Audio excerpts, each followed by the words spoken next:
Hi hello welcome back to lucky little పాప channel. ఏంటి videos లేట్గా వస్తున్నాయి, లేట్గా అప్లోడ్ చేస్తుందని చూస్తున్నారా? ఏం చేద్దాంలేండి, ఉన్న బిజీ లైఫ్లో ఇల్లు, డ్యూటీ, పిల్లలు బ్యాలెన్స్ చేసుకోవడం చాలా కష్టం కదా. ఇంకా అప్పుడో ఇప్పుడో వీడియోస్ చేస్తూ పెడుతూ మీ ముందుకు వస్తూనే ఉన్నా. సరే కానీ మొన్న మా సిస్టర్ వాళ్ళ ఇంటికైతే వెళ్ళాం కదా, ఉమెన్స్ డే రోజు ముందు. నేను మా చెల్లెకైతే చెప్పకుండా వెళ్ళినా, అప్పుడు ఎట్లా సర్ప్రైజ్ అయిందో నేను వీడియో తీసి పెట్టినా. ఒకసారి చూడండి, నేను కింద పెడతాను లింక్. ఫ్రైడే నైట్ వెళ్ళినుంటే సాటర్డే మార్నింగ్ ఫిష్, ఫ్రాన్స్ అవన్నీ తీసుకొని వచ్చాడు మా మరిది అయితే.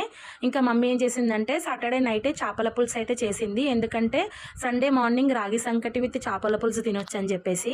సండే మార్నింగ్ రాగి సంకటితో తిన్నాం కదా, అప్పటికే మా కడుపు ఫుల్ అయిపోయింది. ఇంకా ఏం చేయలేము ఇంట్లో అయితే. ఇంకా మిగిలిపోయిన ఫ్రాన్స్, అపోలో ఫిష్ అయితే మా ఇంటికి అయితే ఎవరి వాళ్ళకి పార్సల్ చేసేసింది. ఇంకా ఫిష్ ఎగ్ సోనా అంటే ఎంతమందికి ఇష్టమో నాకు కామెంట్ చేయండి. ఇంకా ఎలా చేసుకుంటారో కూడా కామెంట్ చేయండి. నేనైతే ఇలా ఎప్పటికీ ఇలానే రొటీన్గా చేస్తానండి. చాలా బాగుంటుంది. ఉత్తగా తినేస్తాను నేనైతే అన్నంలో కాకుండా. మీకు ఎంతమందికి ఇష్టమో ఫిష్ సోనా నాకు కామెంట్ చేయండి.